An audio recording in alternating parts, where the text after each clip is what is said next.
done the right thing. That's what I'm looking at. Right. If we just do the right thing, I don't want to tear my duplex down. I want to keep my duplex. If you put the money in where you said that you would put 40,000 in each unit or 40,000 in the day, I understand that. Okay, are you hearing that was whoever told you that is the No, but not be fine. right? They told you how it works, but Yeah, they told me how to work. But that was before the details of whatever the inspection they did or whatever they found out at the bottom line. It was probably not a good idea for them to tell you that before they found out, but that was to me a mistake. Yeah, And we can't undo that now. Yeah, after they found out what it take, they measured inside, they took pictures of it, and all of that, they said, yeah, you ready for the rent. But we can't tell you, we got sent this back to the place where they looked at it, and said, you should be able, in about a few months, we should be able to start on it. That's hope. Okay. And after the hope is gone, then nobody know who did this and who said this. I hear you, but I think that's where now I'm not good at. I don't know nothing about. I'm not good at the structure and whether it was fair or not. But I think that Mr. Thompson's right. I think he knows about that kind of thing, and so I think they're gonna go look at it. Okay. And the problem we have is years have passed. There may have been some ways. Then let's talk to that. Right there. Right. Oh, then let's talk to him. Okay. He's from the Raleigh office. He can help look at it. Now I think another problem is how many years has this been? 2010. Yeah, this has been 3 years. Things have changed. So I am sorry myself that somehow there was this confusion. I feel sad about it. I don't like it. I don't feel good about it. I wish things had been clearer for you and you had, and everybody was on the same page as to what the choices were. I don't know how that confusion happened, and I hope all will learn. But all we can do right now is to try to, if there was some misrepresentation, you can continue to talk with Mr. Thompson about it when he goes to look. Okay. And hope maybe something can be done about that part. Yeah. But right now you may be stuck with where we are now with the choices. Right. And I regret that. Yeah, I let Mr. Thompson take a look at it and see, let him see, since he the man. Let him see what I'm talking about. And do you know who it was that told you, took the pictures and all that? Are any of those it was people somebody here? from the Hair Foundation. Somebody. Do you all know the project administrator? Do you know who he's talking about that told him about the 40,000 and took pictures and said it was who he's saying would have told? Several points of contact. When the applications are done, we go through the houses, we fill out survey forms, and we take pictures of the conditions, and they're part of the application. When the project is approved and it's going to be repaired, then we go back to the owner, set up a time we can go through the house and do the work write-up, take pictures again, and etc. So do you think he's talking about the application phase? I don't know, because when we go to do the work write-ups and take pictures, said, okay, we're going to bid the work, and then we'll see what the contractor's saying, and then we'll get back in touch with you. There's no promises that are made to anybody that a house is going to be fixed or not fixed under just taking pictures and making notes. I understand that you say that, but you're not there to hear the conversation and to understand. Well, he's my brother. So I know. So are you the person he's talking about? Probably. Is that the gentleman that took your picture? I think him with the bill. Okay. So what's your name, sir? Chris Harris. Okay. So it may be something in the communication where, I know how to do this a lot myself, where you go in, I do a lot of grants and projects, you go in to get started and you're explaining what you're hoping you're going to do, and people hear it as a guaranteed thing, perhaps. Somehow, but I hope we all learn from that we may need to make sure we make some big disclaimers.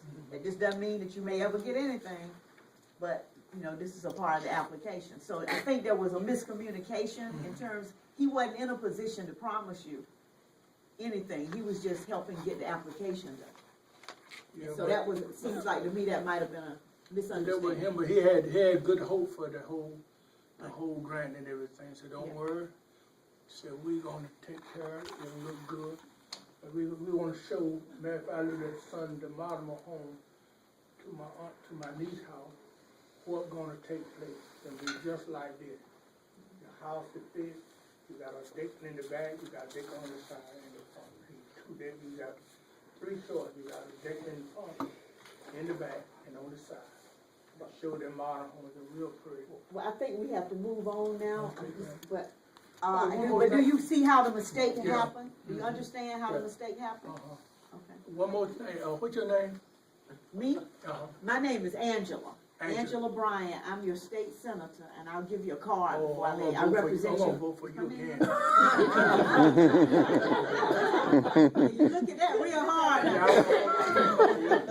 Yeah, And I'm not telling you something that's not, I'm not gonna be able to do it. I know, I might be. but you on my list for to vote for you. One more thing, Miss Angela, Yeah. that, they start off with, I think, 13 houses. And then they said it's just 3 houses. I understand, and How- that is a sad situation. I It's understand. sad. Yeah. We live in a day now, it's too late to make 5 houses disappear, not disappear, and just get 3 houses. They just, all we in here wrong. I didn't see kids stuff, but when you get down there and lose 5 houses, that is screaming. And when we don't know where the money is, that is screaming. When we see the street not paid, that is Well, screaming. I think the street is gonna be paid when they get to the end of whatever, when, after the demolition and everything. Okay. Senator Bryant, Yes, yes. I'm David Harvey, President of Halifax County NAACP, and I'd like to hear a little bit more about how this, from 8 houses to 3 houses situation occurred in this town. How did that happen? How did that translate? And maybe perhaps town officials can explain that. This is not a town officials meeting. I understand that, but that's a part of what happened with this block grant. Well, no, the only thing we're going by is the information that's supplied, and that's why I read out each piece of property and the reason, and why we're asking each property owner to tell us, is that accurate? So we can go, and then as soon as we finish 113, we're gonna go out physically, that's why we brought. So you're gonna go physically to each one of those properties, Yes. the 13 properties? Yes, we're going to the ones that were withdrawn, The ones that were taken off of the, taken off of the list. But can you at least summarize for him Yes. how you went from how Yes, you thank you, started Senator. from 13 and just kind of review where we yeah, are? thank you so much for And that, then how you got from 13, to 3. oh, you don't know? The town submitted that to us and told us why each one was withdrawn. The town would have to explain that as opposed to us. Can the town briefly explain that? Okay. When you say, Mr. Ellis? when you say 13, the original, the grant that I have been associated with is 10. And I believe there are 13 houses on that road. Thomas? There are 13 houses on that road, but the grant, what's The original project area boundaries The only project area. included the That- 10, that's including the 10. duplex. the grant only funded $600,000. I think it was estimated at $1 million to do the whole road, but it only funded $600,000. And Joe, Senator, Yeah. you'll recall that this grant went around 3 times. Danny and I, when he was the manager, came and then Yeah. went into $1 million, $1 million, no. You became involved and the town got $600,000. And the question came up, I'm sorry, I'm not saying, what can we do? I said, we can do $600,000 worth of work and that's it. So it shrunk by virtue of getting 6/10 basically of what was being looked for. And then some of the houses, as the director has described, or it's a fact. And I think if someone goes out and looks at it, you'll see that some of them can do some work, and others you just can't do anything. But the big thing was, it went from $1 million requests down to $600,000, and you were instrumentally, in getting that money for it. So the mayor, so that's how we went from 13 houses to 10 houses. Now we go from 10 houses to 3 houses because of stipulations of the grant. As Senator Bryant said, this is government money. I just can't come out and build him a house. I'll go to jail for that. I ain't going to jail. We know all about corruption. We don't need to care about that. So you got to follow the stipulations of the grant. Once you do that, these houses start falling out. And in the end, the hope was we could get everybody a new house on the street. But in the end, we were able to help 2 people get 2 new houses and help another person clear his lot. I wish it was the whole thing, but the stipulation of the grant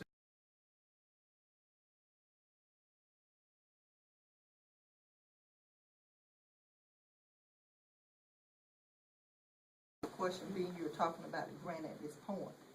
There's 13 properties on James Street. I'm not sure that you all are aware of that. And my question is, out of 13 properties, how did 3 properties get eliminated from the grant right off the bat? That was when we went from $1 million to $600,000. But what criteria did you go by to eliminate those 3 properties We took at that the street. end of the street? We cut that street and said, how far will $600,000 go? We went to that point, and that's where we cut the line at. Oh, so you just did it by fact, just drawing a line, so we just gonna skip these 3 houses? No. We didn't skip the 3 houses. The 3 houses are at the end of the road.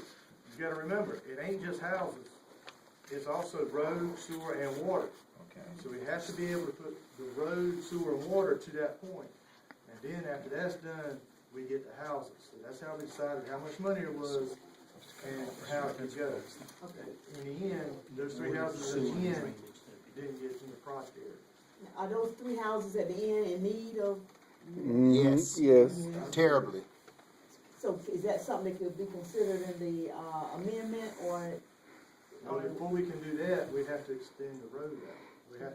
We have to finish the water and the road, and that's what the amendment says. I'm correct on that, right, Dave? Yeah, not enough money to do, remember, it was $1 million project, not enough money to do all the houses, all the streets, drainage, et cetera. So So the you had to proposal is pick- tries to extend it so that the people living there have the same public infrastructure as everybody else on James Street. So all we have is money to extend the water line and the street.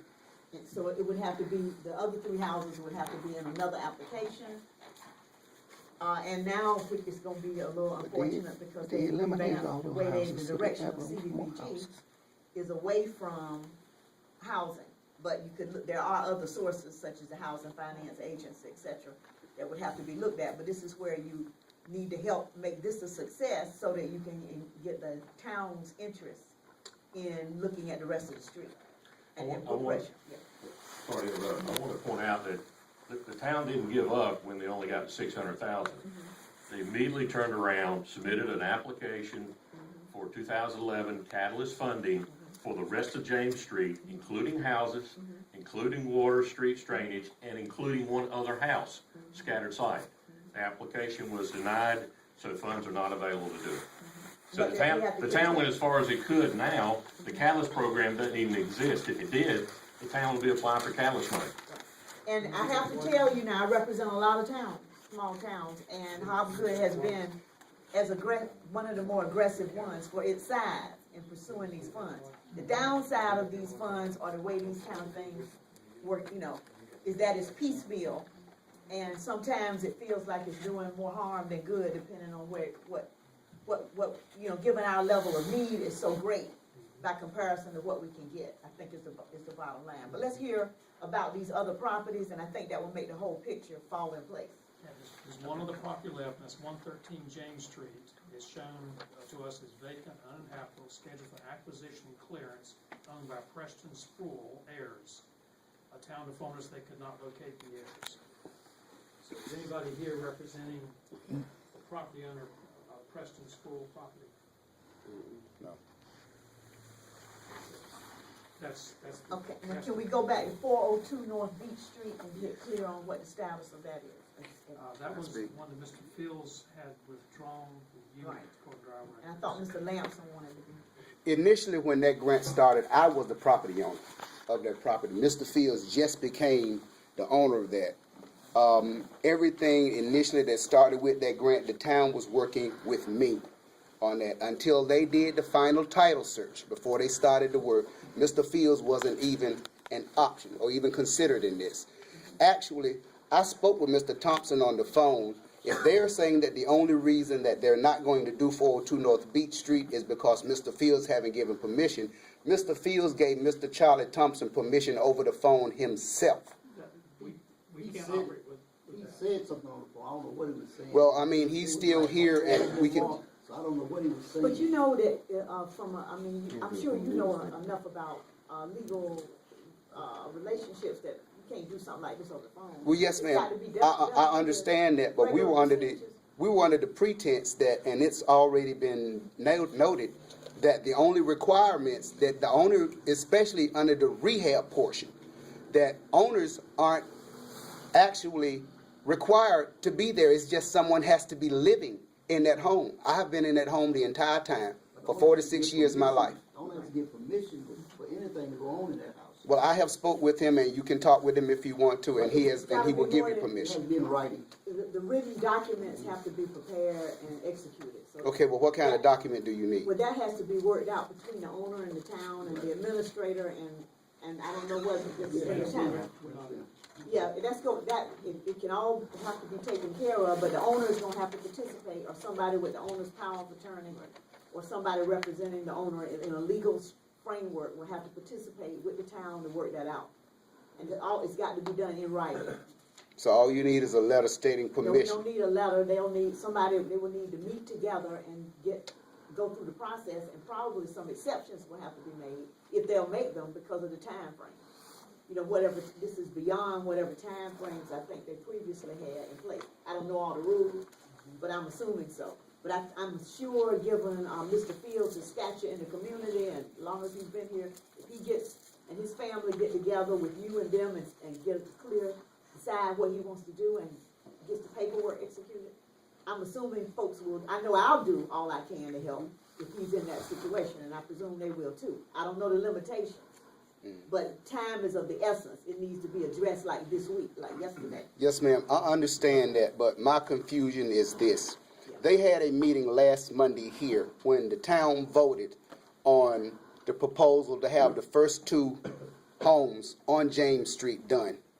I spoke with this gentleman, not in the meeting because I wasn't allowed to, outside.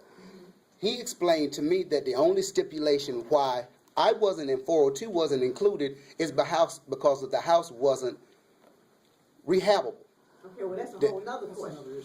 Okay, yeah. But my question is this: if this gentleman knows exactly what's supposed to be going on, why would he stand here and tell me one thing, then the town turns around and tell me that the only reason that the houses are going to be included in the grant is because Mr. Fields didn't give permission? Because both things are true. First, the first thing that has to happen is for the owner to put the property in the grant. Now, somebody correct me, don't let me go off the range. I was the owner and did that initially. Okay, but now the current owner at the time, whenever they're doing the final process, so it has to be the owner at the time of the final, when they do the search.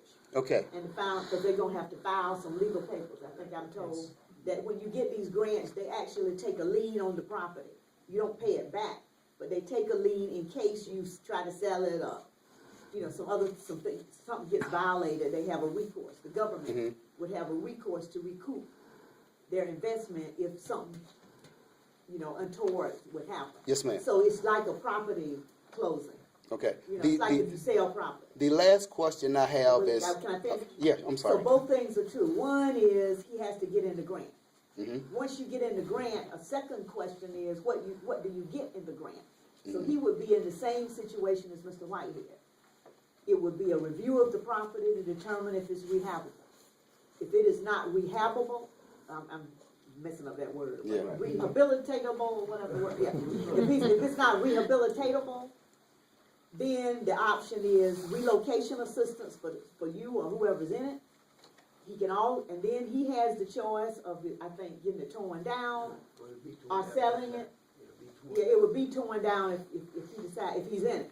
Then once he's in it, his choices are to be torn down or to sell and to get his money for the house, or to sell the whole thing and get it torn down. Once he's in it, and that's the choice he has to make.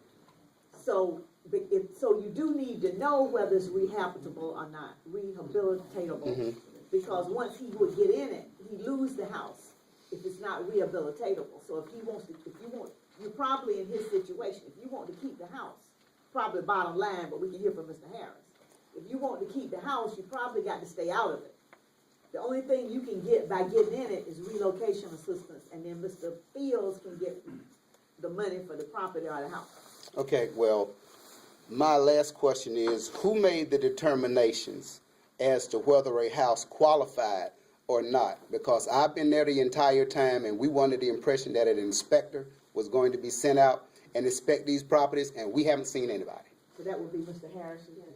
Can you report on what the status is on that? and what happened, thank you. Let me clarify a couple of things. Okay, yeah, I might have screwed up. Oh, no, this is just additional information. Okay. On June 8th, 2011,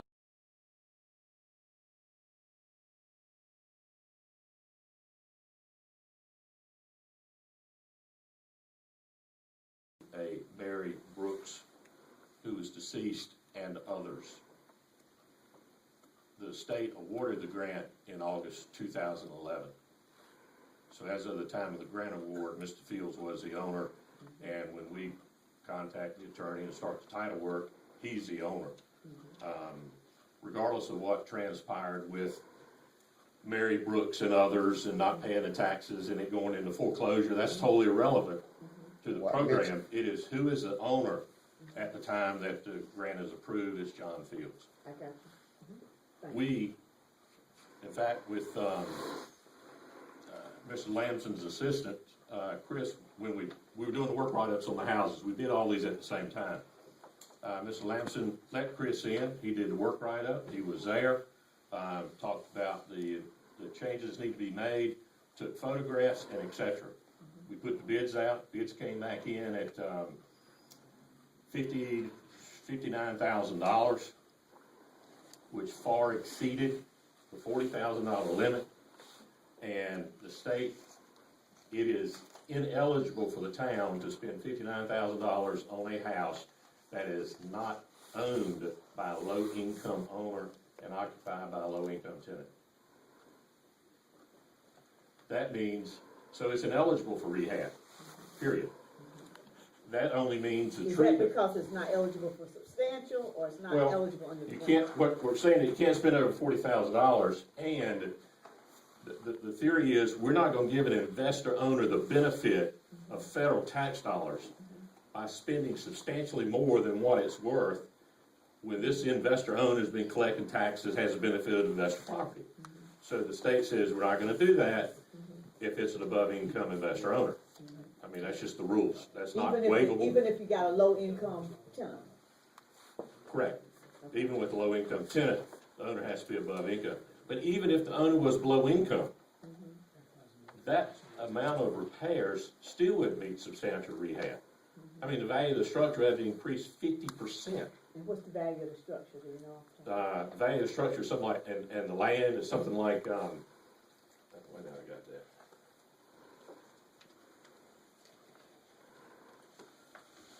$40-some thousand.